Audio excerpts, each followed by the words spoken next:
Manchester United lose again 4-3 away at Munich. Arsenal sensational in the return to the Champions League with a 4-0 win, 3-0 very quickly in the first half for them. Lots of changes made ahead of the North London derby. We're delving into both those games on the Football Terrace tonight. Hit the like button for us. Please make sure you subscribe to the channel as well. Up first, Manchester United. It's so hard to know where to start with this. Genuinely hard to know where to start with this because the first 15, 20 minutes again, we're away at one of the most difficult stadiums in the world to go to. We're nullifying Bayern Munich. They had only slightly more of the ball. We had a few openings. Pellistri should have scored, in my opinion, a good defensive tackle from Davis. I thought he fouled him at first, but we're watching it back. He didn't. Reguilon was getting in. Rashford was causing problems on that side. We were winning the ball back well, but then we started to give the ball away loosely and it started to feel nervous. And then just an inexplicable, disastrous mistake, a horrendous piece of goalkeeping from Onana puts Man United on the back foot. How that, again, I feel, honestly, rivals are not going to care about me saying this. Man United fans are going to get it. It doesn't rain, it pours. Almost like, please, can we just have a bit of luck? Can we just have something go our way? Why always me? Is how I felt at that point. How has this happened again? It feels like it's been happening for years. And then old habits come in. The heads go down. The mentality drops. Another goal from a simplistic cutback 4 minutes later. And Manchester United are up against it. Where's the character going to come from? How are we going to react to these situations? And I'm sitting there fuming at the players. How are you not tracking back? The midfield not tracking back to get Gnabry. Lisandro Martinez completely and utterly out of position, getting absolutely destroyed 2 games running. And then the second half begins and we come out again with a bit of swagger and a bit of confidence and a really good piece of football around the edge of the Bayern Munich box. Bruno to Casemiro, Rashford, Højlund shoots, scores, first goal for the club. Come on, guys, let's get back in it. And then, in my opinion, an horrendous piece of refereeing. This handball was given.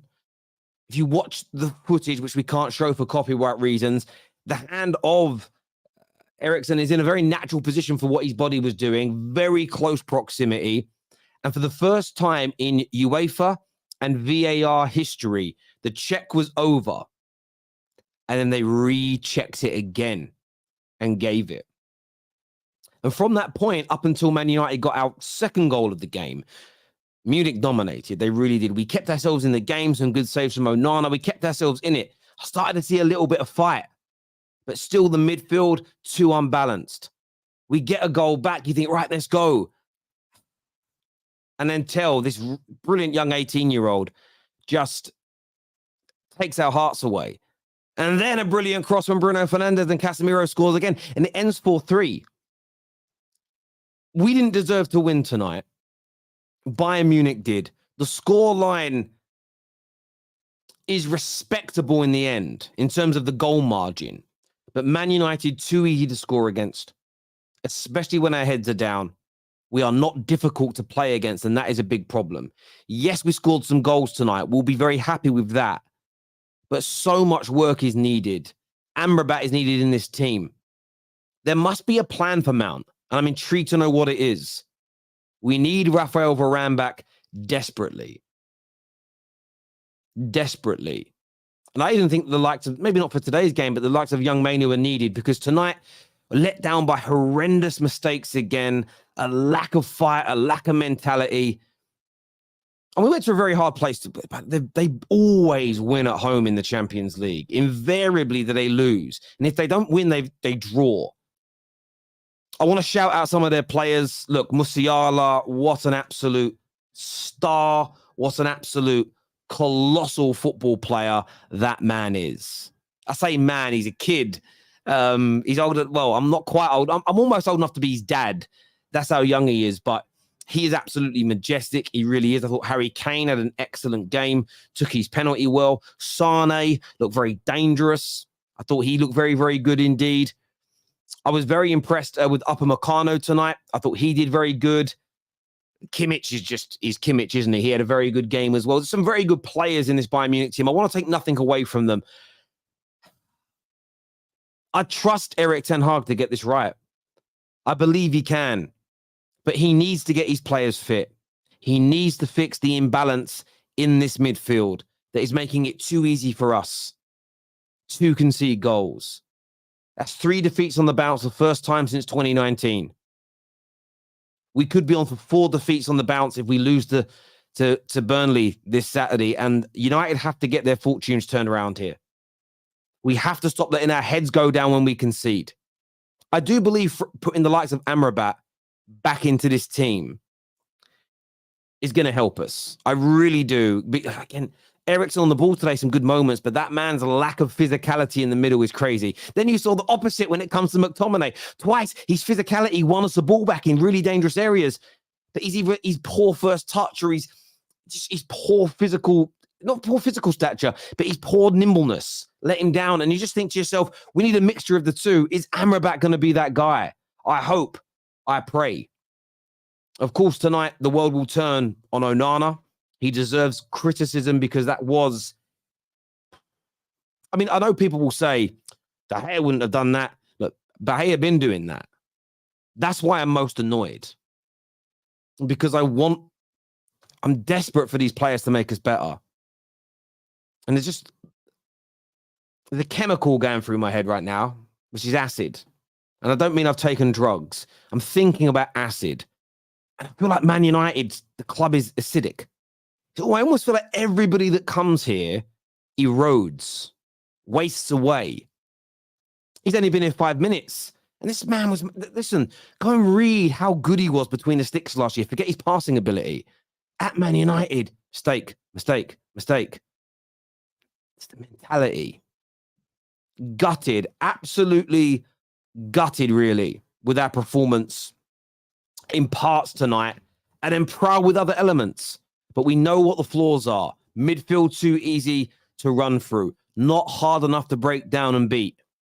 That's our problem. We also know putting the ball in the back of the net. Although we did score 3 times tonight away against Bayern Munich. And if you said to me before the game started, you'll score 3 times tonight, I might have thought we'd win. I will say this. The referee, shocker when it comes to the penalty. And also don't understand how they only added 4 minutes on. How can there be 3 goals before the time went up?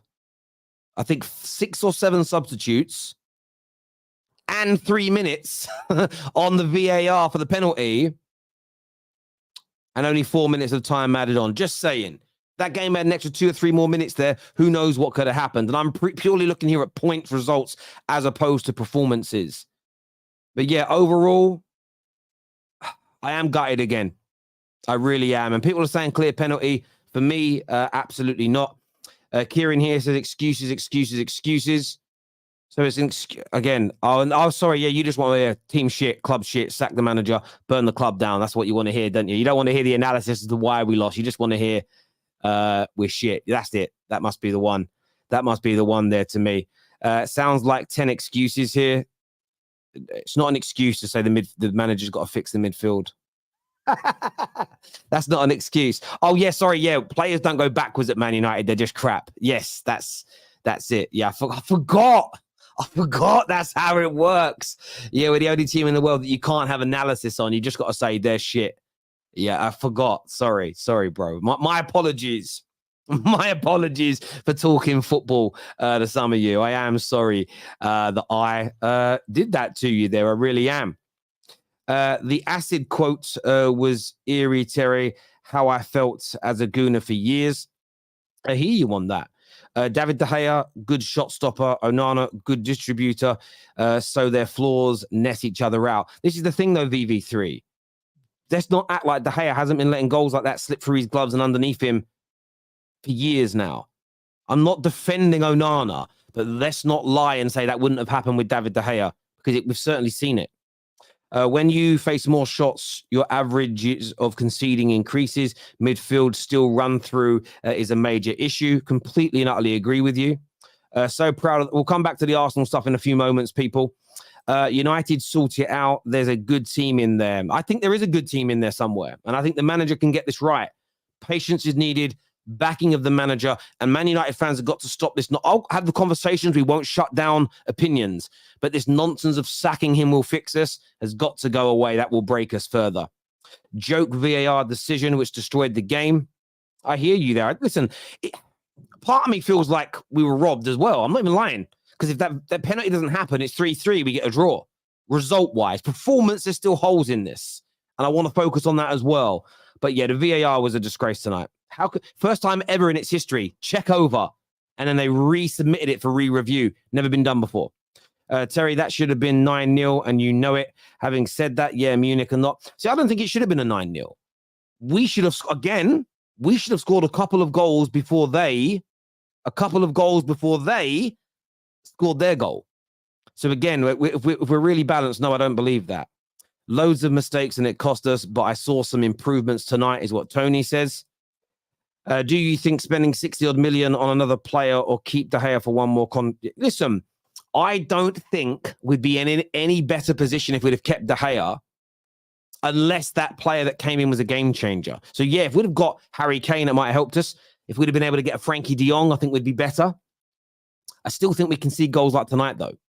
But I hear where you're coming from. We already had that super chat here. Thank you very much, Cal, for re-signing up as a member. That means a great deal to us. KJ, just nod for me backstage. You sent the link to the Arsenal fans as well. Okay, Arsenal fans got it. Cool. Yeah, just checking. On Arsenal, because we're going to bring the panel out very soon. Look, Arsenal for me tonight, I had their game on as well. I think it's a disgrace, by the way, that you had the two smaller teams on one night and the two big teams on the next. How UEFA has allowed this to happen is a disgrace. It's one game, but I am going to say this.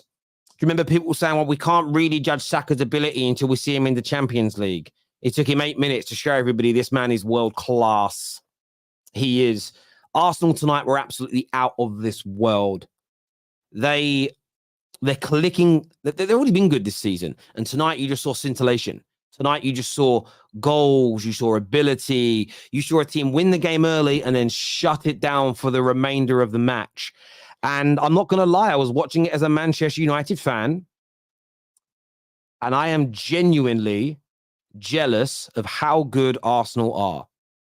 I'm jealous of how good they are. It pains me to see how good they are.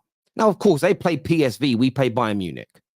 So that I'm not stupid. I understand we had a much harder game than Arsenal tonight. But still, they look red hot. And I think they're only just getting warmed up. They're not even white hot yet. And unless you barbecue, you'd understand what I mean. White hot is hotter than red hot. And I think they've got gears to go up. The confidence they're going to gain from this. And do you know what they were able to do? This would be painful for the Spurs fans. They were able tonight to be able to take off star players early because they made that game so simplistic and comfortable. And that, for me, I was talking to Lee Gunner about this a few days ago. That, for me, is why I think they're such a talented side, because they're able now to control games, which last year they were winning matches, blowing teams away, but I don't ever feel like they were in full control. Arsenal now have that in abundance. In abundance, Arsenal have that. Jesus back on the goal-scoring front. Trossard just absolutely out of this world tonight. And do you know what's really interesting? When the rest of the team start turning up, I thought, by the way, Kai Havertz played all right. I thought he did okay. He did good. He did okay. But no one will care because they won 4-0. You can carry a player. Declan Rice looks made for Europe, looks made for the Champions League. And I think most football people knew he would. And I've been saying this for a year. People are genuinely fearful of Arsenal. And I don't mean grown men quaking in their boots, hiding under their beds, saying, Mummy, I need some bitty. I just mean everybody knows they're the real deal again. And they've still got levels to grow. It's as simple and as straightforward as that for me. It pains me to continue having to praise them. But I felt this pain about Liverpool and City for the past 6-7 years, doing this job that I have, praising my rivals, especially when they're better than me, as in better than my club. It's painful to watch, but they were just out of this world today. And again, we knew they were going to be. Everybody knew Arsenal were going to be this good, but the doubters will put them down. And listen, they win. This is what I want to say is a sobering thought for rivals. They beat, who are they playing? North London Derby, Spurs, this Sunday. Points-wise, it's a better start to the campaign than last year. Better defensively, better control of games. I think the stat they use for that now is tilt. But essentially, that's when a team is more dominant, is barely conceding chances. And what a start to life back in the Champions League for the Gooners. They were out of this world. They really were. This here says, Terry and AFTV moving like Arsenal won the Champions League. Not really. I'm praising them for the performance they had tonight. It's a long way to go for them. But actually, when you look at this opening round of games, you've had, listen, everyone will tell you Man United are trash. Bayern Munich are currently ranked as the second favourites to win it. They did concede 3 goals to a very poor Man United team tonight.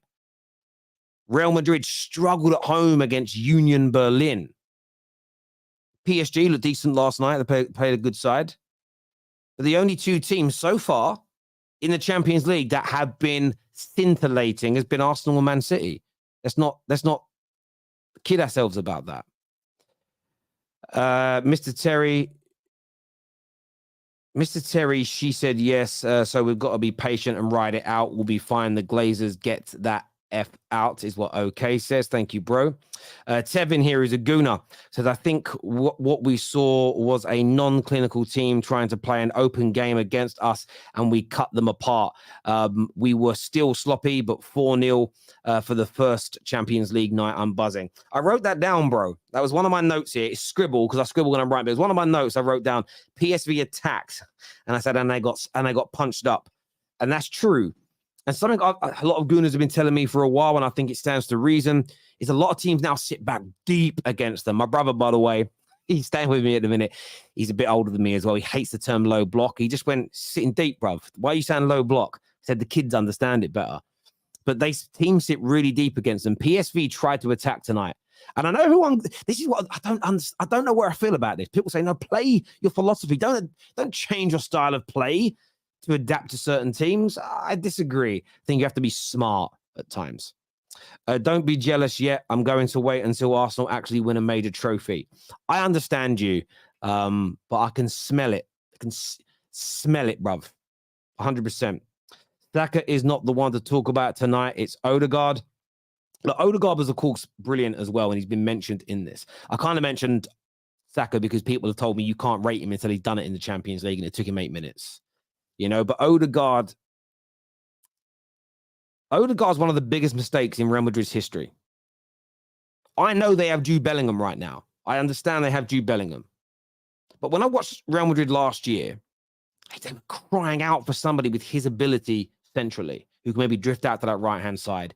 Allowing Arsenal to have him for the price they did is one of the most stupidest pieces of business I have ever seen in my life. Genuinely one of the dumbest piece of businesses I've ever seen in my life. And do you know what I think's fantastic about Odegaard? I know, look, he looks great. His body, the way he positions his body, the way he pirouettes, the way he's so balanced and glides past people. All of that is amazing. Eye test wise, he's out there. But his outputs, this guy creates and he scores, and he's only getting better and better. Nobody's calling him Gibraltar guard anymore, are they, Mr. League Gunner? Havertz 006, one more game, buddy. Mount next. Listen, Chelsea fans, that is all you've got. Legitimately, imagine that's all. I love you, Dyke. You're a long-time super chatter at the Terrace. But imagine that's all you have got is the double again. And this is the irony. The 007 stuff only really matters when your team ain't doing well. But Arsenal are having a better start to the season than last year and progressing. Not going to be that worried. A few will, but most won't. Most won't. Hey, Terry, how are you, Terry? Bayern will give Arsenal a slapping. No, they won't. Arsenal right now, in my opinion, are better than Bayern Munich. Because Arsenal would be harder for them to break down. But if Man United are creating chances against you, what are Arsenal going to do to them? Arsenal beat them. Arsenal beat them, in my opinion. Especially over 2 legs. Arsenal beat them.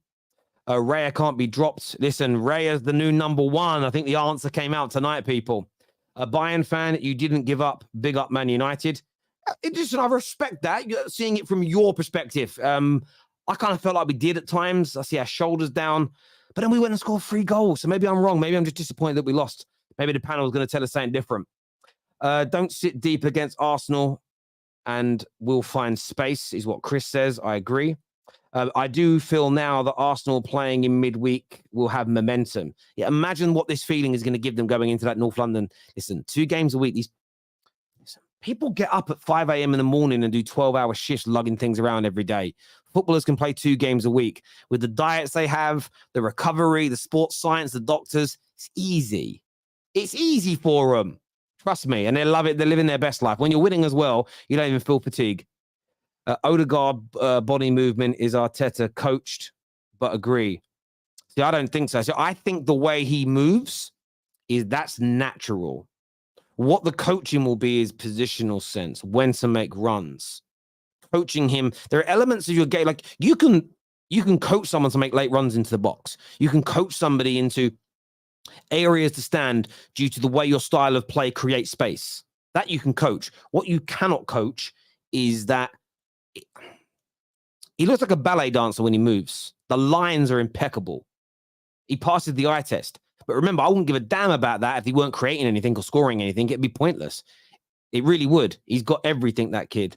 And I say kid, every footballer's a kid to me now. I'm old as fuck, bruv. Terry, slow down. We are not on Bayern's level yet. I think you're better than Bayern Munich right now. I think you're better than Bayern Munich right now. They leak too many easy opportunities. You don't. I enjoyed watching Arsenal play fast for once. I hear you. Someone said Onana was a future United legend. I'm not talking about any of that. I didn't say. I said nothing good about him. Fuck me. First time this season, the team didn't sit back against Arsenal. Looking forward to more of this against Spurs if they come out and play, or Spurs. Oh, can't wait for that game. Terry, I've heard your argument about Erik ten Hag not getting all his targets. Which manager does? So if Liverpool doesn't do well, I can say Klopp excuses that he didn't get Mbappe, Haaland and Bellingham. I think partly, but you remember, I haven't just said that the problem with the Glazers is they don't land all the managers' targets. It's more multifaceted than that. So what you're doing is taking one point of many that I have used to criticize them, where I don't think they back managers, and you're using it as the reason I'm against them. When it isn't the reason, there is a plethora. So again, you can't ignore the other 10 to 15 things I've mentioned and focus on just one. There's multiple factors. If the only thing we've done wrong is not land this level of targets, we wouldn't be in this mess. So I get where you're coming from, but that isn't what I've said. So it's already a non-debate. Terry, last year, every time Onana played for us, I was nervous.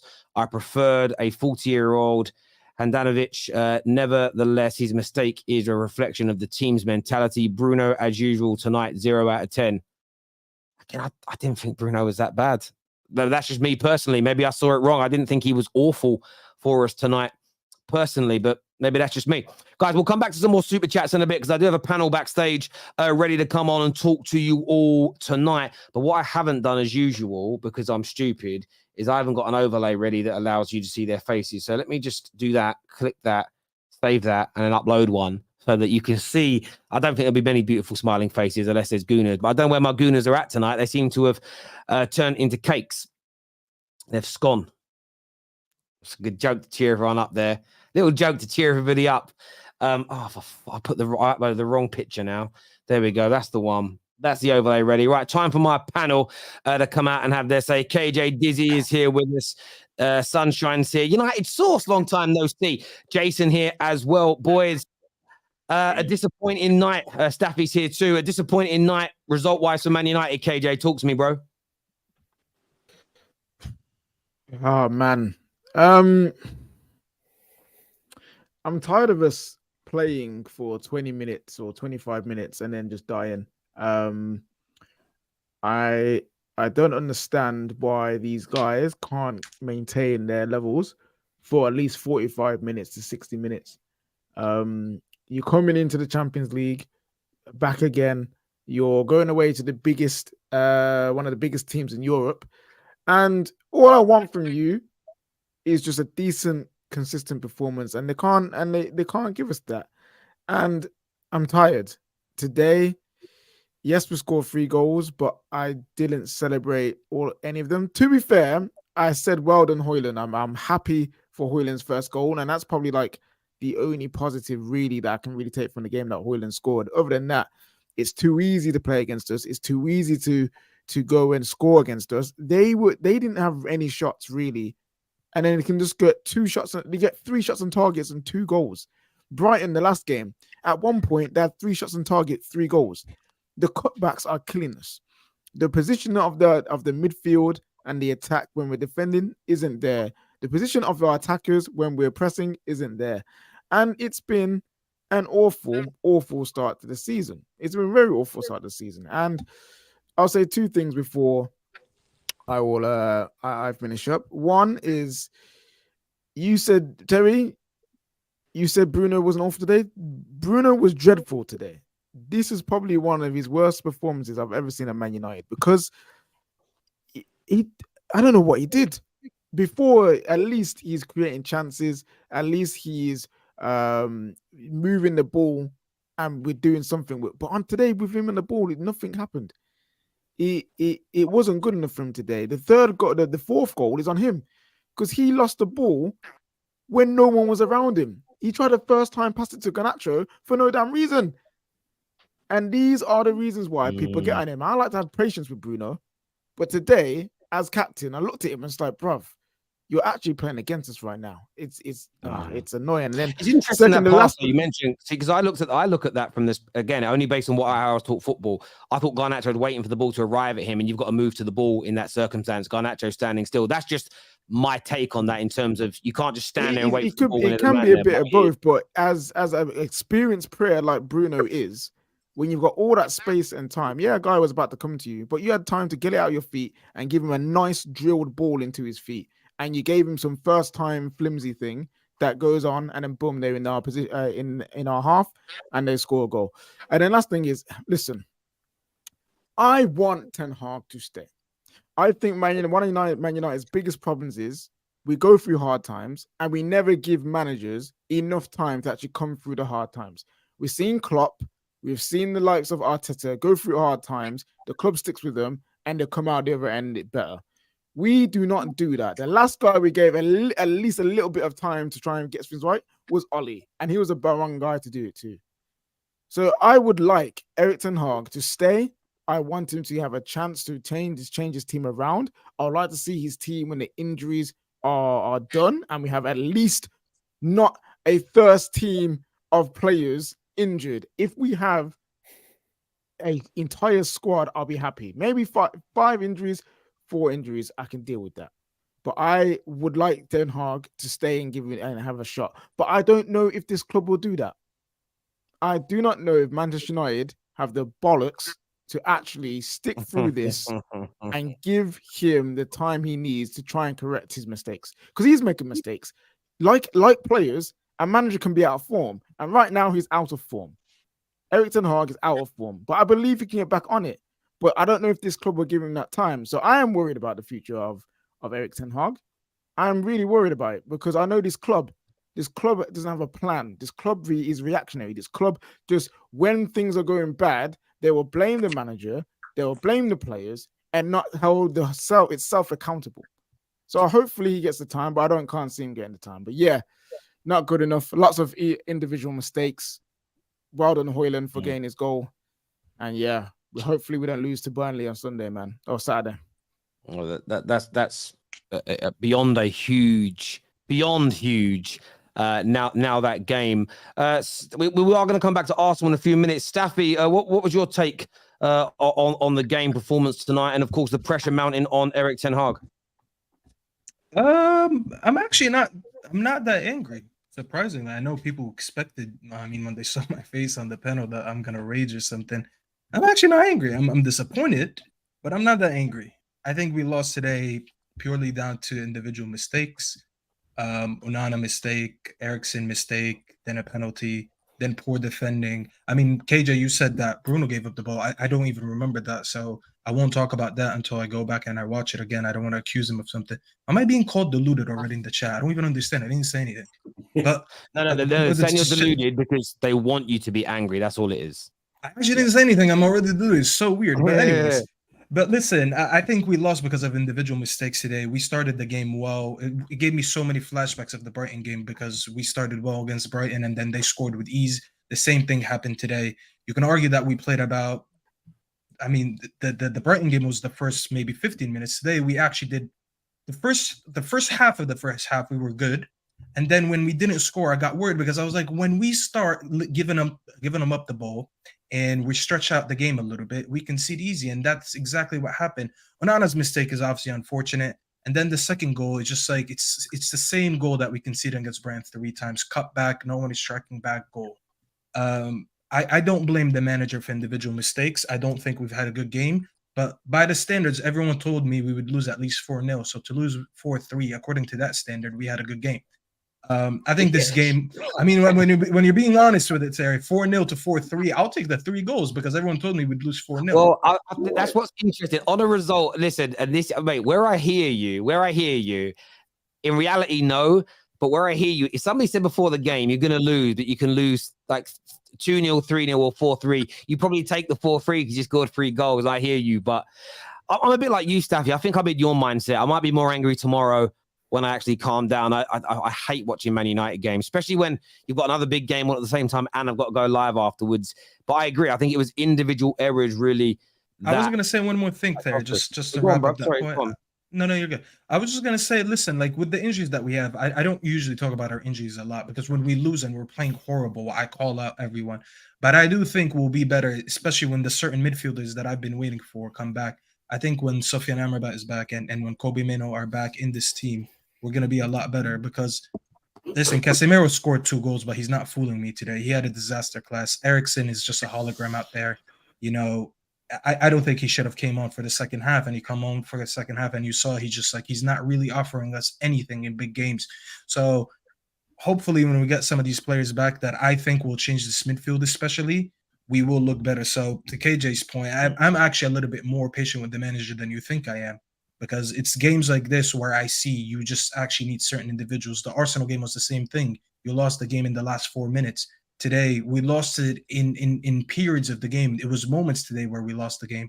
So overall, I'm just going to wait for some players to be back before I make my judgment because my season starts when we got Sofyan, Amrabat, and Kobe Mino back in that midfield.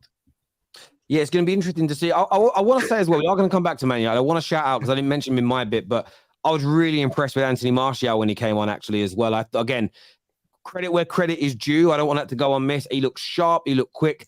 And I think he was actually a catalyst why we did score 2 goals towards the end of the match. So I want to shout him out for that because he deserves it. We're coming back to Man United in a bit. On Arsenal, Brandon's here with us.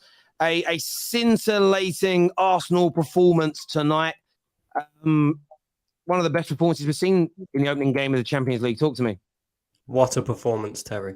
You know, I've been complaining throughout the season because I don't think, you know, our performances have been the same sort of level as what we see from Arsenal last season. That performance tonight was unbelievable from minute 1. We controlled the game, creating chances. Jesus, Saka, Odegaard, by the way, tonight, man of the match all day long. You know, the way he controlled that midfield, not only that, you know, the chances that it creates, we just look like we had a really major sting in the tail tonight. And let's be honest, right? People will look on this and say, it's only PSV. It's only PSV. They're 26 games unbeaten, PSV. Yeah? And I know it's the Dutch league and they'll say it's a farmers league and that, but they're not a bad side at all. And they caused us an awful lot of problems in the Europa League last season. So, you know, coming into the game tonight, I was a little bit worried because, you know, we've seen how Arsenal have a tendency to concede goals at the Emirates.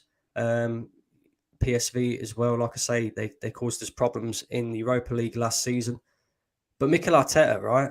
I'm going to credit the manager again, Tel. 2 games in a row, yeah? Believe it or not, this manager has picked the exact right lineup. You know, I think Starting Kai Havertz tonight is the right move. You know, he's the one with the Champions League experience. He was part of a Chelsea team that won it. So putting Kai Havertz in tonight was the right move. Keeping David Raya in goal as well. You know, he didn't have too much to do in terms of shot stopping, but you can just see the calmness that this guy brings to the back line. His short passing, his long passing, his distribution is absolutely excellent. Yeah, I can't credit the team and the manager enough, to be honest with you, because every single one of them players tonight, apart from maybe Havertz, because I thought Havertz, you know, he was kind of in and out of the game, they were absolutely scintillating. Absolutely scintillating. And then what you're looking for, you know, at half-time, 3-0 up, comfortable. I was looking for the manager to make a few substitutions. Obviously, we've got the big game at the weekend, the North London derby, save a few players. And he did it. You know, he brought off Bukayo Saka, first time in God knows how long that Bukayo Saka hasn't played 90 minutes for Arsenal. He brought off Trossard, he brought off Jesus. You know, we're ready for Spurs at the weekend. We're ready to put them in a spliff. They're getting chopped up and cooked Gordon Ramsay style on Sunday, best believe. And also, by the way, for somebody who's completely negative, as people would like to say, I'm going to say this right here, right now. If we can perform like that, the majority of this Champions League campaign, I think we have a very good chance of winning it, Tel. Genuinely. Because I watched the Man United game. I had the Man United game on the laptop, the Arsenal game on the telly, so I was, you know, flicking between the two. I'm looking at Bayern Munich, and I'm thinking, yeah, they're very good going forward, but defensively they can be got at. I'm looking at Real Madrid, and yes, it's only the opening fixture in the group stages, but they're looking like Bellingham FC at the moment. The only real team that I'm looking at so far that I think could really cause us major problems is Manchester City. So I don't know. I genuinely think Arsenal have a chance to win the Champions League this season. Genuinely. I don't. Someone here says you've changed, Brandon. He's also now barred off of Lee Gunner's channel after saying that. But it's listen, I don't disagree with you. I think you do have a chance of winning it. I look at everyone in it at the moment, and I think that barring, I don't look at the way Real Madrid and Bayern Munich are playing right now and think, yes, heritage they've got over you, experience they have over you, but I'm not looking at how they play football. I've actually watched quite a bit of La Liga this season. They are not playing better football. They are not more convincing than Arsenal. And Bayern Munich leaked too many shots. Now, listen, the second half of the season is a long way away, but you can only assess what's in front of you. Bayern Munich can't win the Champions League. They leak too many chances. The better teams will beat them. It's as simple as that. You know, listen, at Old Trafford, I'm confident we can beat Bayern Munich. I think we can beat Bayern Munich at Old Trafford. Different kettle of fish atmosphere-wise. So I don't think your take is crazy. Jason's with us as well. He's obviously an Arsenal fan. We are the champions. Hey, no, that music, man. Good to be back. It's good to be back. I can't lie. After 7 years. When you say good to be back, how old are you? I'm 26. Okay, so you do kind of remember. I was just checking how old you were, because some gooners are good to be back. I'm like, bro, you guys don't remember being there, G. But anyway, sorry, go on. Honestly, it's good to be back. These players kind of deserved it as well.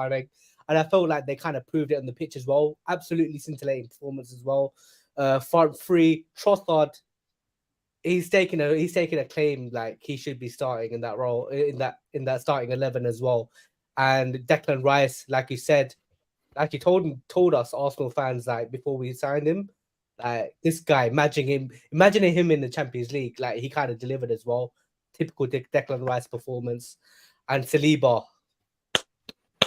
what performance it is. I felt like we were fast from start to finish. And like you said, like the other day, like what would he rather do? Control the game, winning 1-0 or 2-1, or like literally batter teams off the park, playing at home. I'll choose the latter. And we kind of delivered it really well as well. Saka done really well with a goal and an assist. And you know what? Happy days. It's just a walk in a park, like literal stroll. And it's good to see the likes of Reece Nelson, Emil Smith-Rowe coming on, Fabio Vieira getting minutes, those fringe players coming on the latter 20 minutes of the game. it's good to see. Like he's walking the park. I feel like North London derby. Hey, Tottenham, I'm waiting for you. Yes, I completely get why you all are so confident with the way that you are playing right now. We've got some super chats, so we're going to come to some more of the panel soon.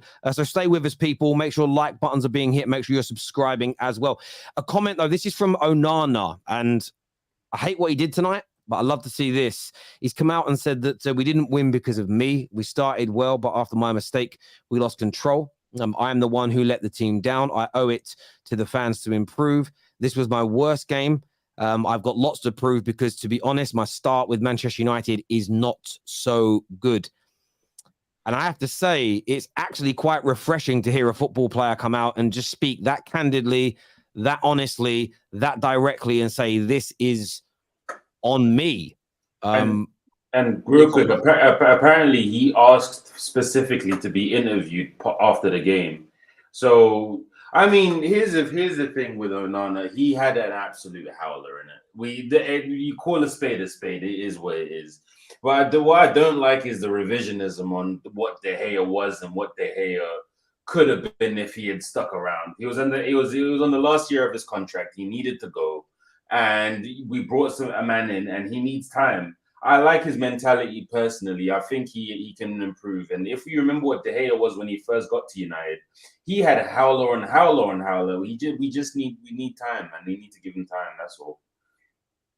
Yeah, Sunshine, do you agree with this? I know you're someone that's been fairly critical of him. What's your take on the mistake tonight, but the reaction from Onana? First of all, foremost, I respect the reaction. I wouldn't expect anything less. He's always been that type of character and personality. So that's something I've always credited and respect. I appreciate accountability. The mistake, I'm actually not asked for the mistake. And the comparison to De Gea is I know he makes mistakes. So my specific point, as you know, I'm not going to continue to repeat it, but it's not about the fact that we make mistakes. It's a case of it just wasn't an area of improvement for me that we necessarily needed as a priority. And today, for me, it showed it again. You know, we can't put the ball in the back of the net. And they can, like I said to you, like, forget me being the messenger. If you rate me or not, it's not about me personally. The message is very, very clear, and it's from a common sense place. We will concede more with Onana in goal, not because Onana's crap, because he's not. By the way, I say that again, and I'll repeat it again. I wanted a new goalkeeper. I wanted De Gea changed. It was necessary. I just think we got it at the wrong time, because I think it would have been much easier to build off the defense that we had last season, playing the way we did last season, and then go and add strikers to that build-up and setup. I think Onana and Mount coming in are major profile switches, which has now impacted the way we've played football. And it's quite evident, of course, we've got players out, so I can't dip it too tough. But it's seemingly stringing together, Terry, like there are going to be more holes and more gaps within this team. So I expected this. So I'm not even speaking from a place of anger or I told you so. I made this prediction and it's happening. And again, I'm not sitting here from an ego standpoint because I hate the fact that I'm right on this at the moment. I'm hating watching it, but I'm also patient with the understanding that it's now going to take a lot longer. And I think I'm with Staffy when we talk about Amrabat coming in. Once we get the ball carrier in and stuff, I will start to see more of a shape. And hopefully, our forwards can start putting pressure on the goal because, like I said, the biggest issue last season wasn't mistakes from De Gea. It was putting the ball in the back of the net. And again, today, if you make mistakes, right, it's okay. Again, it's okay as long as you win. That's the only way you can overlook a mistake. And last season, we scored 58 goals in a season. 58 goals in a season. Now, this is why I don't disregard De Gea's mistakes. I've never done that. I've always highlighted it to make my point. If you have a mistake and I'm going to be extreme here just for the extreme fans who dislike the name De Gea. Let's say we have a mistake every 3 weeks from him, yeah? Every 3 weeks. But you know you've got clinical forwards and you go and win a game 3-1, 3-2, 4-1. Their mistakes aren't highlighted as much. I'm not focusing on them too tough. And I think that heat and that energy is what De Gea's had to take on. Now, again, I've just highlighted he made mistakes. Again, I agree he needed to go. I just think we've prioritized it in such a way where now the profiles have switched up and now it's kind of had more, how can I put it? There's more cons than pros at present because we need the profiles on the pitch to make Onana and Mount work. So I hear Again, you. I wanted to read a tweet to you. This comes from Dimitri Mitchell, who's an ex-United player, who says, United, since I can remember, including last season, were a better side playing on the counter and playing longer. It's going to take a while for them to adjust to playing out regularly and be effective with it. Might be one step back this season to take 2 forward next year. And that kind of reminds me of a few things that you've said on recent shows. It's almost as if we were hoping this wouldn't happen, but we might go backwards again before we get better, which is maybe why it is important for fans to stay with the manager. Just look how good Arsenal look right now. And there are so many similarities in terms of the growing pains they had. Or do you think that we should be just performing much better than this? There are no excuses. No. I think it's a multifaceted of both things. Yes, we should be seeing a level of improvement, but once you understand what Ten Hag's trying to do, I keep saying this, you'll understand that he needs certain profiles in order to make it happen. So certain profiles being brought in will not just change straight away. There's people got this very much, how can I put it, a tunnel vision mindset of you bring an ex-player, you do better. And it's very, very, and I'm going to try to be respectful here, but I have to be blunt at the same time because I'm just an honest person. It's very surface level observations from a footballing perspective. It doesn't work that way all the time. And Manchester United at the moment, Ten Hag especially, has to have certain profiles. Mason Mount is a facilitator. Bear in mind, I'm speaking outside of my preference here. I don't rate Mason Mount personally. I don't. But I understand what he can bring based on the profiles that would be around him and the way Ten Hag is playing football. Therefore, I have to have patience. But most people will go out and go, don't rate him, so I'm just going to slander him and do this. And it's very surface level for me. So I don't really understand those people. But at the same time, Terry, you're at Man United, and there is going to be a level of expectations as soon as you put on the shirt. So it's a mixture and match for me. But I'm cool. I hear you. I'm just frustrated, man. I totally hear you. And do you know what? When we got Bayern Munich, I said I want to play him first in the group. After losing back-to-back games to Brighton and Arsenal, I was like, I really wish we were at home to Copenhagen tonight. Just so we can get that, you can get a win and feel a bit better. That's that 2 draft, you know what I'm saying? Oh, yeah. Chats it. So go on, Jace. I've got 2 stats for you guys. So I think Manchester United hadn't conceded 4 goals in a Champions League group game in 28 years until Eric Ten Hag. And the second one is Man United haven't conceded 3+ goals in 3 consecutive games since 1978 until Ten Hag. Is he the problem, or is it? No, you know what's funny? Every manager we've had, we've broken new record in that manager. Jose broke records. Oli broke records. LVG. So it doesn't really matter. And that's what's crazy about it. So I hear your point. Is the manager the problem? Can I just add? Go on. Arteta broke numerous records at Arsenal as well, like bad records. Yeah. And maybe this is the growing pains that we're going through. I'm hoping that's the case. There's a super chat here that says, "Is Brendan Arteta in?" Arteta in. Am I Arteta in? It's tough to answer that question. You think he could win you the Champions League, but you don't back him? Logic. No. Do the logic on that for me. Don't go there, Tel.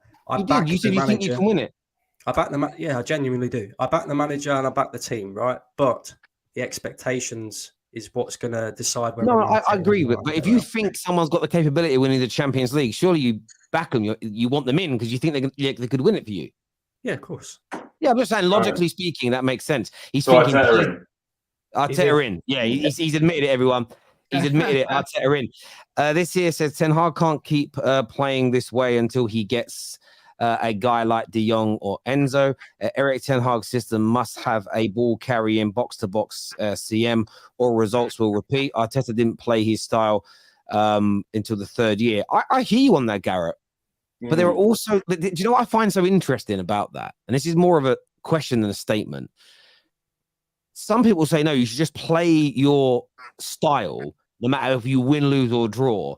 And then last year when he wasn't doing that, he was being slagged off for adapting it. So I think, and that's what, maybe not you, Garrett. Maybe you just believe he should adapt and change. But I do feel like you're damned if you do, or you're damned if you don't until you're perfect. And I think there needs to be some balance in this conversation. I think people are so scarred by the past managers and things that no one wants to even criticize him out of fear of creating disharmony in the fan base. But the reality is, Ten Hag's made a few mistakes within the past few weeks. And it's cool to say, yo, I don't like what he's doing here. I don't like what he's doing here. And I don't like what he's doing here.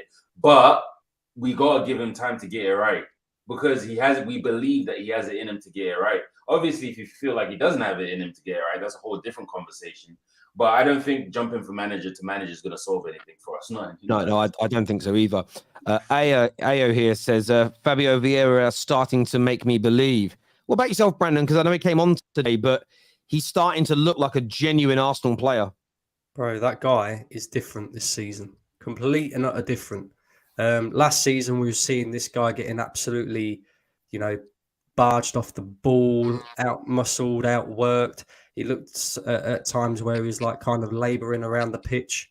The technical ability was always there, but, you didn't really see too much of it from him last season. But it seems to me like Arteta's put an arm around him during the pre-season and that because he looks like a complete and utter different player this season. His off the bench performances, his substitution performances, even his performance the other day in the Premier League, I didn't think he played very bad at all. Again tonight he came on and he looked very good. So yeah, hopefully he can long may continue, and we'll start to see the best of Fabio Vieira. Yeah, it could be another one of those damn signings that Arteta keeps getting fucking right. It annoys me. But there we go. Arsenal fan here. Love your unbiased analysis of football across the board. Love it. Keep it up. I'm going to make this promise to my viewers now. When Man United in the future ever become brilliant again, I'm going to be so fucking biased. It's unbelievable. I swear. Toxic. I can't wait to big my team up. So toxic. It's going to happen. It's going to be, man, just not even at any club, just because I'll be so damn happy. This here from Joshua Jack. Hope you're well, bro. Says basically the same every game. Start good 20 minutes. Don't be clinical. Give up a dumb goal. Heads drop. Midfield all over the place. And subs were too late by Ten Hag. It was like 22 minutes and we were down 3-1. Dom's back with us. Long time no see, bro. Yes, there has been a lot of repetitive behavior in our games this season, as Joshua Jack just puts out here. What do you put it down to, and how do you feel about tonight's defeat overall? First and foremost, what's going on, people? Hope everybody's all good. It's been a long time, Terry, KJ, Neji. You know what's going on. Miss you, man. Man, It's been a long your time, big body, brother, and your broad shoulders. It's the kids, man. It's the kids. Honestly, though, this match maybe come on, and everything Neji's been saying is like I'm completely the same in terms of like the Mason Mount analogy, but it's got me to a situation where Staffy was saying a few things, right, and it was said it was down to individual mistakes. To me, that's surface level again. It's just individual mistakes. It's how we play football as a team. Individual mistakes, there's a way to look at it, right? Leading metric is what you're doing on the pitch to affect the game. The lag metrics is the result and output of that, right? So if the leading metrics, you're hunting down the ball, you're being smart on the ball, you're making the right decisions, the lag metrics will be the created chances, it will be the goals and so forth. Individual mistakes are happening, which happens as a part of the game, but we're not doing enough in the leading metrics. We're not doing enough to create those chances, to get into the space, to be comfortable to receive the ball on the turn, to make quick passes. I saw Lindelof get the ball in our own area, and I knew he was going to pass it out. I knew he was going to pass it and switch it. And I was saying, pass it, switch it. 10 seconds later, switch it. He finally does it. But in that time, Bayern Munich have time to resettle. They have time to get back. It's the little things like that where the team are in two minds whether I should be passing forward. The Ten Hag want me to be more brave. What do I do here and this? And it's not individual mistakes. It's the team needing to understand a new way of playing football. It's that serious. It's a new way of playing football. And it's not going to happen overnight. It's not going to be a situation where we're going to be like, we're going to pick up where we had last season and we're going to beat everybody. It's not going to happen. I'm being honest with you, right? I watched the Burnley documentary. I ain't lying to you. After watching that, I'm looking at their fixtures. I'm hoping they win games. It got me, my heart. It got me. My heart. I was like, I love Burnley. I love Burnley. I hope you win. Obviously not. Bro, on a level, football is like a Hollywood film sometimes. They've not won a game all season. They've been poor in most of their games. It's just written in the stars they beat Man United on Saturday. It's happening. It's happening. I don't know what. It's expected, bro. It's expected. But look, on a real thing, right? If you really break down the game, look, there's no point going to individuals. The whole team is playing crap. Last week, Onana was good. Last week, he's crap. Bruno was okay last game. This week, it doesn't matter. Forget about that crap. Ten Hag has to stay. That's done. We need a consistent stay point in this team. We need someone to be that person that says, okay, I can see what's happening, but wait, give me a chance. We are not going to roll up. No one rolled up to Bayern Munich, first of all, and outputs them. Not a lot of teams do that. So let's just put this in perspective, right? Let's put it in perspective. We're not going to come up and beat Bayern Munich 8-0 on our best day, all right? So let's just put it in perspective here. We've got the mentality is wrong. It's been wrong for years. As soon as we go down, we don't know how to pick ourselves up. That's something that Ten Hag has got to bring in, and that's why he's brought in those leaders like Casemiro, Varane, all those people to try and get us up. But that's not going to be enough. My point here, and let me re-land this point, and I'll get back, right? When we're losing against a £16 million team in Brighton, right?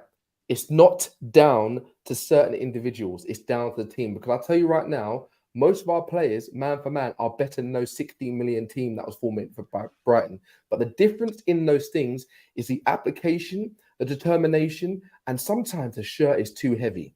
I'll tell you right now, if some of these players went to play for Brighton, you'll be like, why do you not do that for Man United? The shirt is heavy. The shirt is heavy, and some people can't handle it. Some people don't know if to go left or right. If you're playing for Brighton, if you're playing for West Ham, look at Jesse. Rubbish for Man United. Goes to West Ham, starts putting up numbers that we've never seen before. We have to take everything into and be real and stop being fickle and just wait. It's going to be hard. I like my last point. I don't like watching training videos. It's got to the point now because they're so crap and we're going through this transition thing. I don't like them smiling in training. How bad is that? I don't want them to smile and have jokes in training. What kind of? I want it to be like, oh, I'm so sorry. Yeah, don't talk to me. That's so bad, but that's what I've got to. Don't smile. Don't smile. Be angry and upset when you're passing around football. How ridiculous does that sound? But we just got to go through it, man. It's gonna be a tough time. Yeah. The irony is, if they just walk around grumpy the whole time, heads down, they're actually going to get worse. You actually need them to relax and enjoy themselves and everything else. I think it was a great analysis, mate. Great breakdown of what you think of it. We're going to come to Cam in a moment. I want to do some super chats here. Sean here says, Sancho playing FIFA live on YouTube tonight whilst the game was on. Look, I saw people tweeting about it. I didn't know it was him or not. It was like a username. I don't know. For me, he's been suspended from work. He's allowed to play a computer game, isn't he? Like, I just say, from my point of view, Man United fans giving it the attention that it doesn't need is only going to make the situation worse. Just leave it. For me personally, I didn't care. I couldn't care less. He's allowed to play computer games. Did that make us lose tonight? No. You know, he's been told you're not playing. Is he not allowed to go on computer games when United? Nonsense. For me, it's not an issue, Sean. Personally, I think it's just a non-issue. He needs to be the first one out the door in January. Yeah, he's gone. He's gone, in my opinion. Whether people want him to or not. So go on, Bran. That whole thing there reminds me of Mesut Ozil. Mesut Ozil was, not selected, sat at home playing Fortnite, not doing anything when he was selected, taking high wages from the football club. I kind of relayed it back to the Aubameyang situation as well, where, it just become untenable for him at Arsenal. And you have to trust in your manager. Like I said, last season, you didn't play like the style you did for 2 years. This is the thing, though, Tel, right? This is the thing. You can look at Arsenal. You've got something to look at now. Do you know what I mean? You've got something to kind of base and look around at what has happened at Arsenal, so you can kind of, see in which way your manager is going to try and do a similar thing. I didn't have anything to look at. I just think Arteta, an experienced manager, this, that, and the other. But like I said, you weren't playing the brand of football that you wanted to play last season. Mm. You had to, your manager had to adapt to the players that he had at his disposal. And now he's finding out the good eggs from the bad eggs, and you just got to allow him to do that. Yeah, I hear you. Sorry, so go on. No, I was just saying, I think that was my point though. Like last season, obviously we again, I understand that every manager has the foundations and basis of how he wants to play, but in terms of the small details, we weren't doing that consistently. And I think last season, if we'd have built slower as opposed to bigger, now there's two things on this. I have to challenge my own thought process on this in the sense of, did Ten Hag, and against a question, on his question, did Ten Hag feel that he was going to be backed more specifically this season, this is why he's probably taken the big leap. And the big leap, as one speaking of, was I just feel like we could have built off the defensive record that we had last season, maintained that structure and shape, going back goals on top of it. And then the season after, you make the bigger profile changes, i.e. goalkeeper, i.e. the Mason Mount, etc., etc. And I think we've just taken a bigger step than we anticipated. And again, that could be on the manager, or it could be a bit of both. It could be on the fact that he probably thought he was getting Kane and other profiles as well. Because like I said, if we were Manchester City, I would expect these big leaps and changes, because like Pep did, he switched his players around 24/7 every season, every summer that came around. Yeah. He did it until he found the profiles. Man United can't do that. So I just don't know at this stage if it was a risk worth taking. I would have rather have gone one step forward than, as I say, 3 step and 5 back. And I think that's what we've done. And that's not an issue. It's just created a few more problems than I think. And I think that's why I'm not getting onto Onana like that. And that's why I'm not getting onto Onana the profile. That's why I wanted him. I just, again, it's the priority of, did we need him right now? Yeah. Sorry, I was going to say, you know what's really worrying me now, though? Imagine this, right? There's a massive storm, a tornado. It's raining a little bit, actually, where I am. Oh, it's scary. Imagine there's a big storm and a tornado, right? The one thing you want is stability. You want something that's strong, you can hold on to, that's going to be there with all the storm, right? That's Ten Hag, right? We've got freaking cows moving in the air, things, chairs flying, babies going, mama, all flying around the air. We don't know what day it is, right?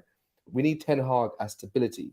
But my problem is, and I'm really worried about, this is the only thing I'm worried about, if we lose the next 3 or 4 games, which is not inconceivable right now, because luck is not with us right now. I ain't buying a lottery ticket. You know that's right.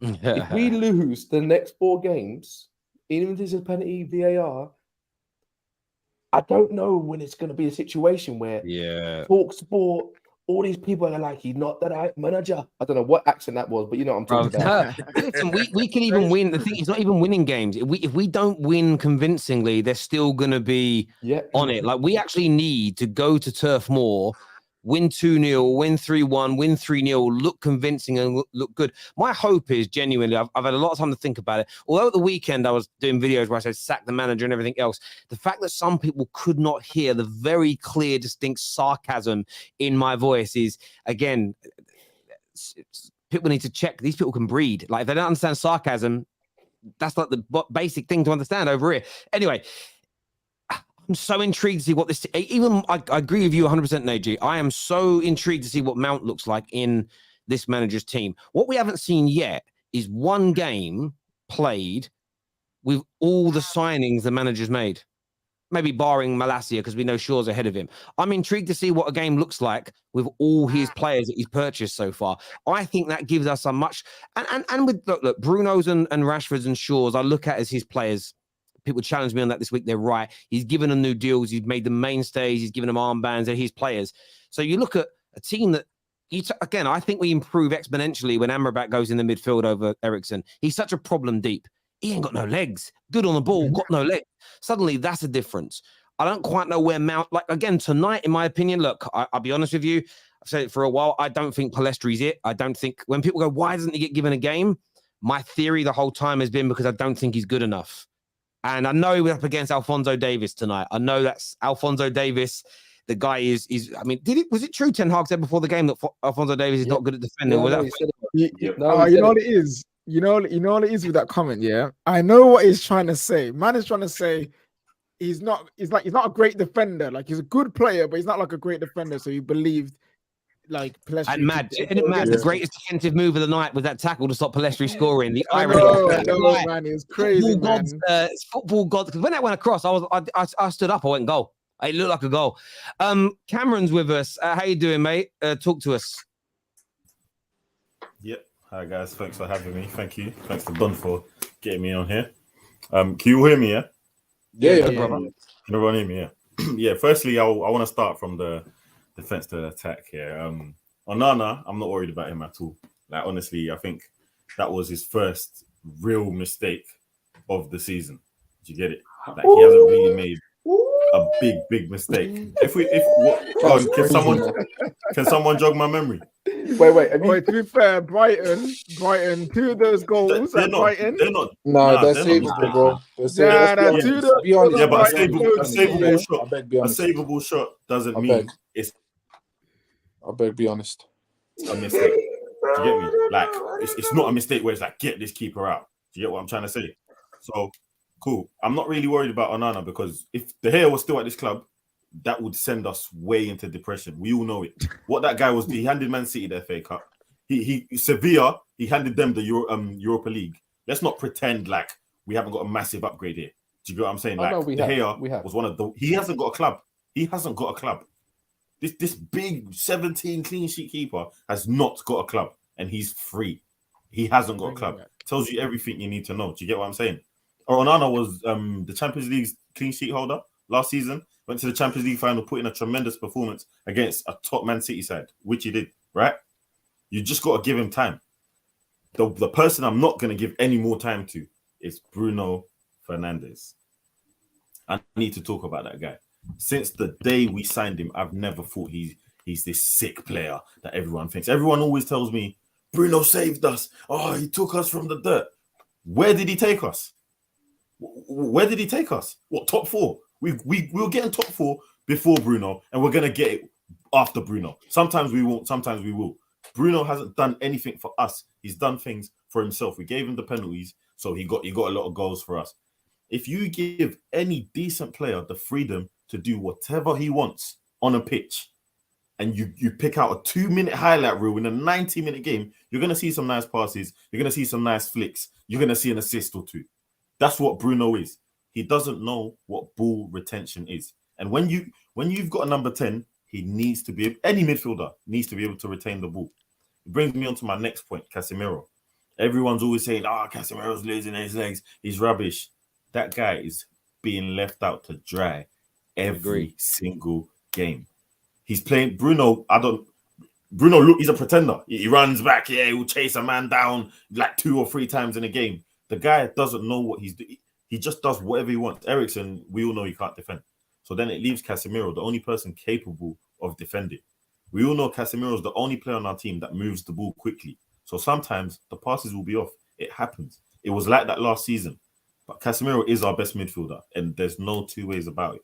He's levels above Bruno. Bruno, like, if you guys understood my hatred for the type of player Bruno was, oh my God, he's so bad. He's one of the major problems at Man United. He is one of the major problems. People compare him. You're Cam. Let me guess. Yeah? You don't like Rashford either, do you? I'm a Rashford fan. Oh, hey, I'm a Rashford fan. I'm surprised. That's a weird dichotomy to have. Do you know what? Do you know what that tells you? That tells you, like, listen, I disagree with how bad you think Bruno is, but I respect your opinion because I can tell you're not hating on him because Pogba got hate. I think it's just because you don't like that kind of player. I think you're being. I can just tell. Equally, I agree with you what you said about Casemiro. All season, all I keep hearing is how bad he is, how he's being. Listen, Musiala would turn anybody. That guy is that good. I don't think you can. That's just, he would do that to Rodri. I saw him do it to Rodri last season. They didn't finish their dinner, right? But you are right. He's getting exposed left, right, and center by our midfield. There's an imbalance in there, and I'm a big Bruno fan. But if the balance we need ends up being, and look, if the balance ends up being Casemiro, Amrabat, Mount, as long as we improve, I couldn't give a damn. As much as I want, I love what Bruno's done. This is the difference between me and all the what I call fanboys. I couldn't care less who starts as long as we improve. I have favorite players, but I don't love them more than Manchester United. So listen, I hope he gets this right. And if Bruno's part of that and it's right, great. If he isn't, I don't care. But I also thought tonight, again, Rashford was isolated because of the way our midfield is, you know, and I thought he did some good again. I mean, no one's talking about how many good crosses he put into the box tonight that nobody got to or nobody was making the runs for. There's loads of things that I think fixing our midfield makes better. Even with Rasmus Højlund, he needs people around him still. He's young, he's learning, he's going to be raw. And the goal he scored, what did he have? Players around him.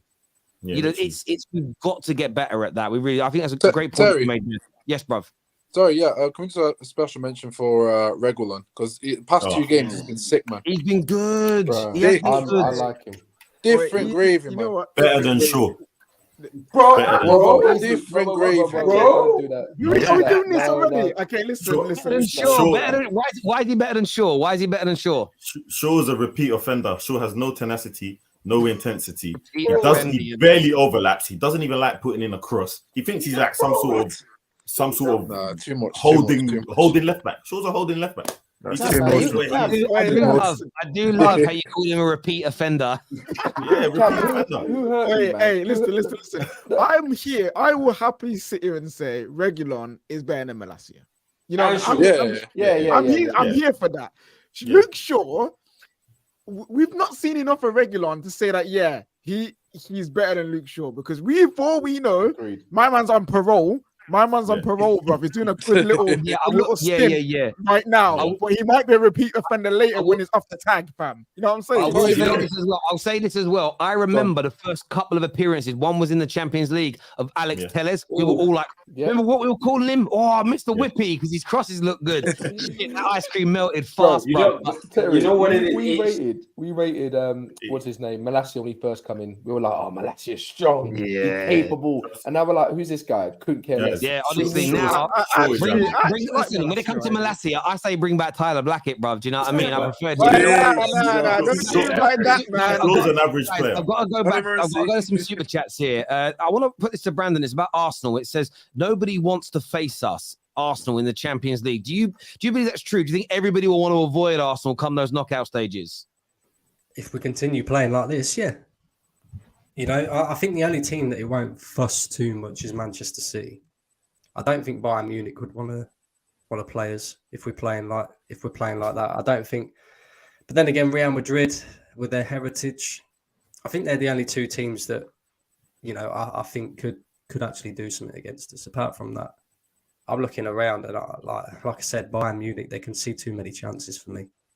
Very good going forward, but can see too many chances. So, Brandon, Brandon, sorry, quickly on this one. Why do you think you can win in Champions League when you bottled the league last season? Why? Yeah, because it's a knockout competition. When you really deep it, right, and you look at it properly, over a 38 game season. I mean, I'll pose the question to you: what would you say is harder, to win the Champions League, which is a knockout competition? You know, obviously you have to play 2 legs up until, you know, the final and that, but it's a knockout competition. Anything can happen, or to consistently, you know, be there over a 38 game season against the Manchester City side that is absolutely scintillating right now. I think for me, it's easier to win the Champions League than to win the Premier League right now. I think it comes down to mentality, man. If you're losing the Premier League when you literally by the history record books, no one's lost it at that point at that time of the season, and you think you can beat all these different teams who've done it before, who are the best in their respective countries, and you don't think you're going to bottle it too, it doesn't really make any sense to me, man. I think Arsenal are on a good trajectory. They've been playing well. They've got a good manager. They still need to get better players, 100%. They still need to get better players, but now they're playing as a team. But to say you can win the Champions League this season, I think it's just a little bit of a stretch because the mentality is not there yet.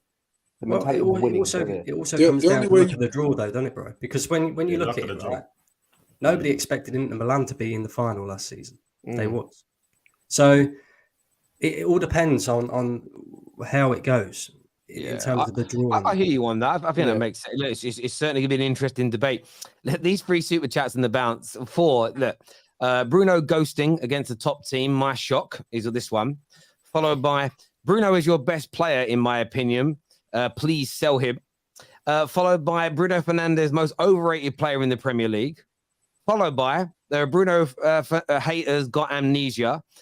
So a mixed bag here with some people rating him, some people not rating him.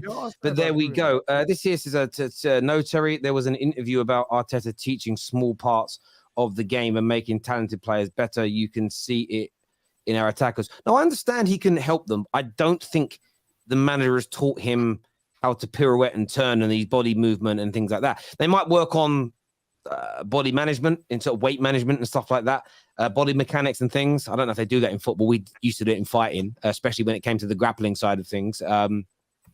Someone that weighs about 5 not 5 stone. Someone that weighs about 10 stone can hold the weight of someone that's 20 stone if they position their legs in the right way.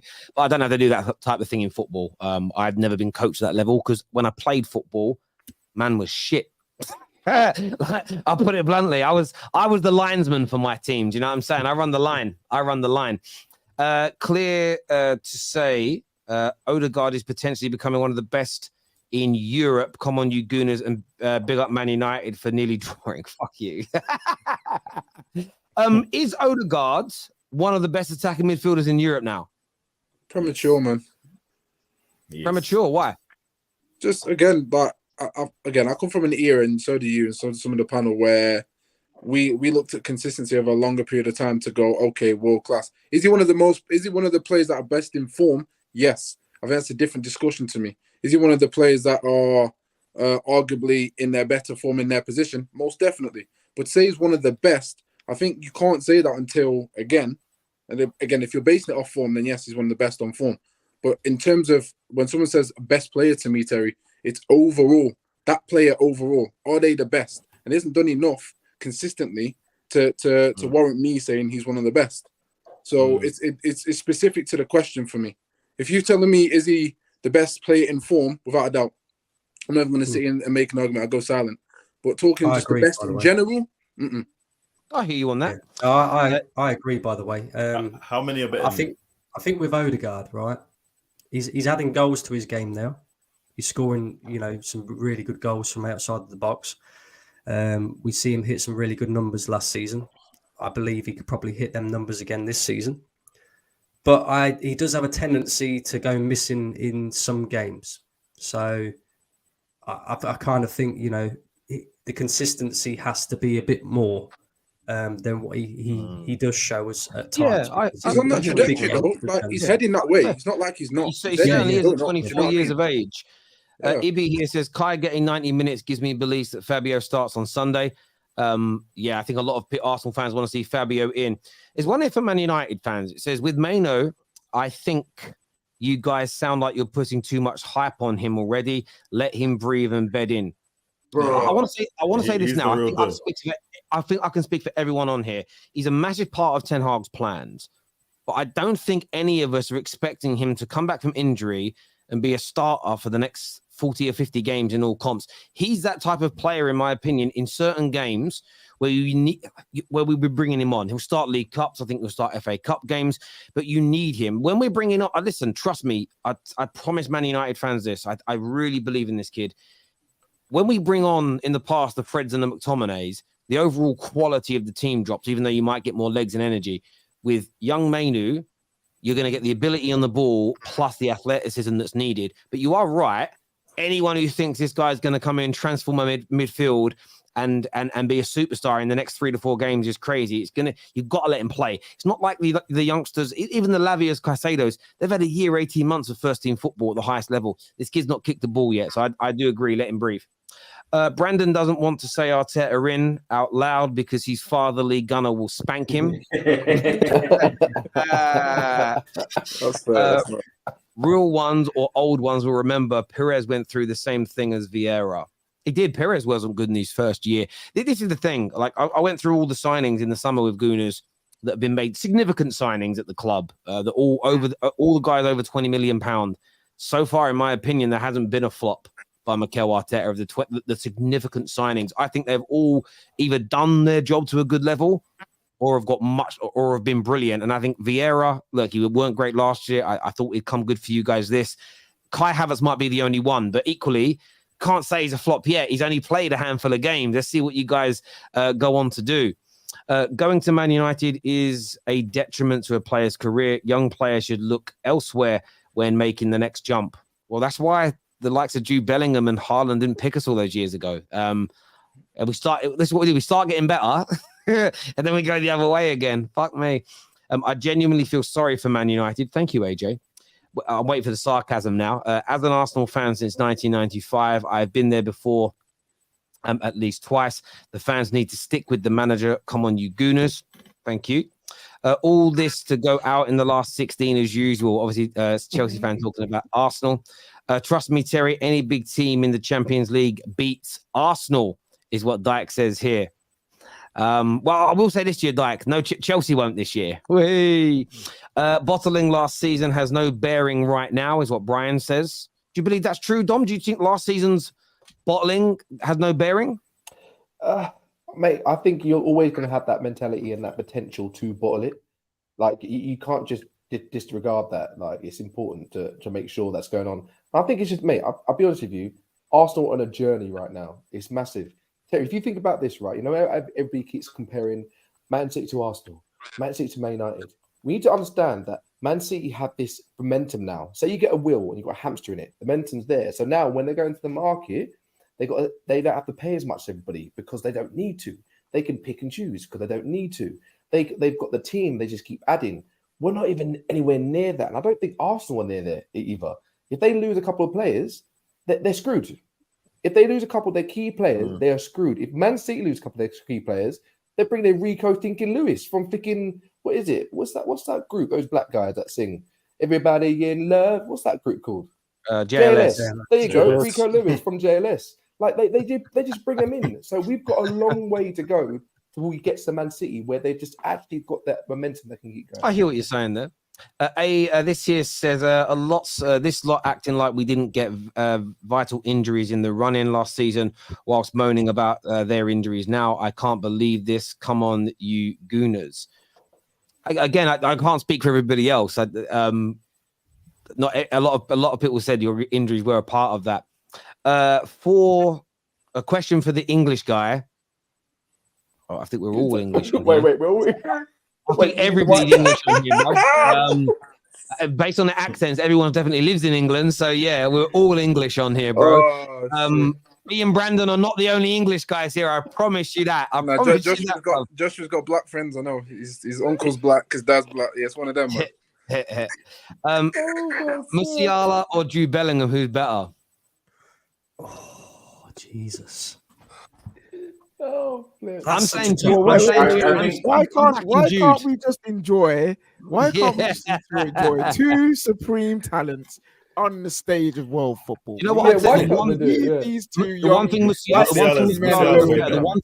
one thing Musiala does better that I love, his speed of turn and the way he accelerates with the ball is like Messi. He reminds me of Messi when he does that. His ability and his close control, that's brilliant. But I think overall, if I was to sign either him or Jude, I'd go with Jude. He scored another winner again tonight. It's a tap in, but that clutchness, I love it. I really, really do. Jude's more clutch. You love to see it, man. My main comment was on Staffy earlier. Yeah, but I'm speaking for Staffy here. I think Maino's better than them all. I'm not Bruno is one of the worst. I'm with you. Bruno is one of the worst number 10s to play for a big club. The spreadsheet baller is a fraud, is what Babukar has got to say Terry, here. I'm going to say quite controversial. I think I don't think we're going to win the Premier League in a 10 Hag team with Bruno and Rashford. I'm just going to be honest with you. I don't think it can happen. Bruno and Rashford, can one of them leave? Be successful at this club. Can one of them leave and then? No. Bruno, both of them. Both of them. No, honestly, I think they're good. I think they're fantastic. Look at Rashford's numbers. Look at Bruno. He's chance creation. We know the stats, but it's just the way that Ten Hag plays football. They're too inconsistent. They're too erratic. You can have a fantastic game. I need to know it's just too much. Go on, brother. How does Ten Hag play though? Because that's one thing I didn't get to mention. You see, Ten Hag, like, I love him, I like him, but he's not my dad, so I don't need to defend him. Do you get what I'm trying to say? I don't love him unconditionally. How does that guy want to play? Is it possession based? Is it pragmatism? Is it counter? I think it is possession based. I think it is possession based. And for me, what's interesting when it comes to Bruno, I know he's made him the captain, but I'm intrigued to see what happens when Mount and Amrabat are both fit and available. And even Eriksen, I still don't think Eriksen came into this club on a free to play in a holding midfield role next to Casemiro. I don't think that was. I always looked at it as the kind of replacement for Donny that would come in and supplement Bruno in that attack. Because I actually think as a number 10, we might get more out of Eriksen with the way he wants to play if he's got powerhouses behind him. So let's see what happens when everybody's fit. I think that's the key for Man United here. It's just patience while this is all going on.